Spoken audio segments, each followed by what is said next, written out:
Last video, I left Chuckwalla Raceway and discovered I had a broken accessory belt, and that would leave me stuck in the middle of the desert waiting for a tow truck. After waiting 2.5 hours, the tow truck still hadn't arrived and the sun had set. So with very few options, I decided to limp to the nearest AutoZone with no coolant pumping and no battery charging. As I pulled into the parking lot an hour later, my temperature gauges were higher than they ever got on track.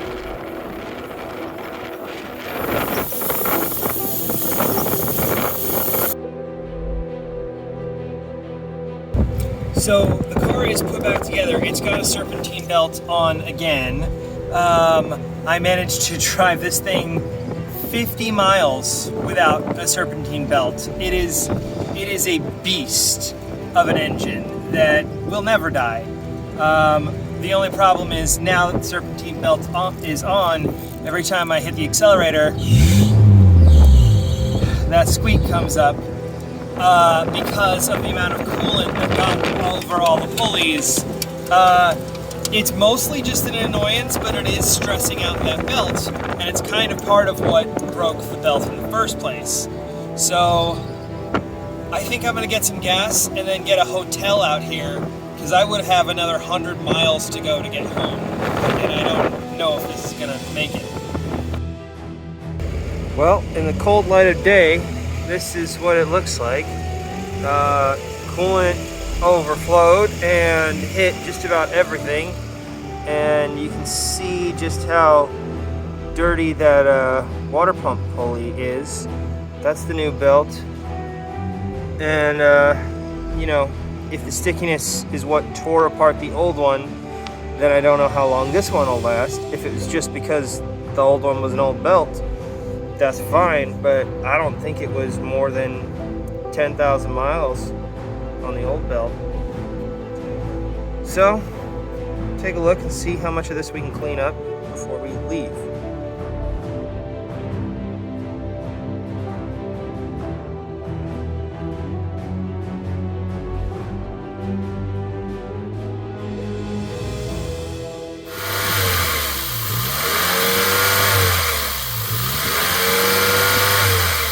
Okay, so it looks like the Yaris is ready to limp home, at least.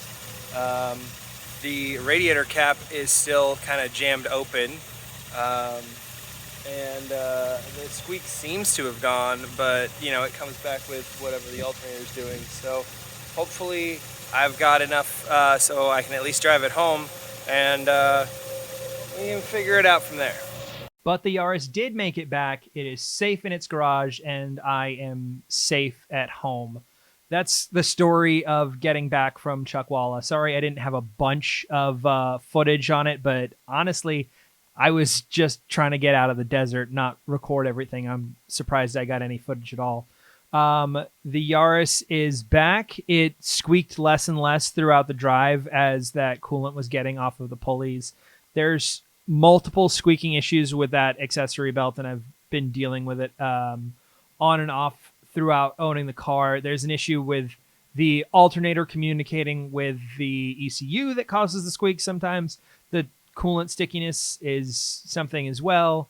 Yeah, so the car is back. There is an issue. It doesn't sound like I overheated the engine and did some real damage, but there is like a hissing, like a air escaping sound. I think it's from where the throttle body and the intake manifold meet up. There might be a little leak there, which might explain some of the idle issues as well. So it looks like I just need to pull that off and redo the gasket. Truth be told, I didn't do anything about the gasket when I installed the 1ZZ throttle body. So, you know, honestly, that might explain that issue.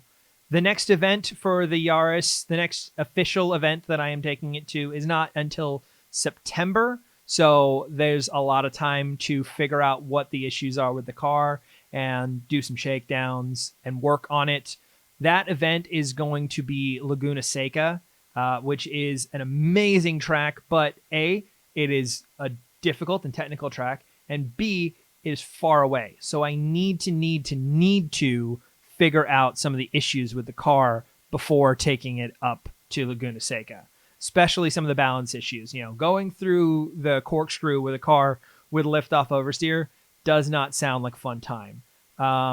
But I'm super down to do a video out there. That'll be round 4 of the TRD series. I'm skipping round 3 because round 3 is at Auto Club Speedway, and anyone who knows that track knows that the Yaris is not going to be worth anything there anyway.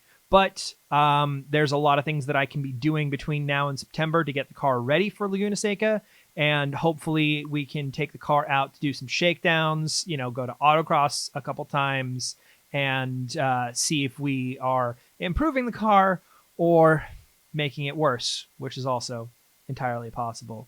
So yeah, this one was a shorter video, a little less stuff in it, but I wanted to tell this story of getting back from Chuckwalla, even if I didn't have a bunch of footage of it. So thank you for tuning in. Thank you for checking it out. There'll be more stuff coming to the channel soon because you know me, I'm definitely gonna make another video.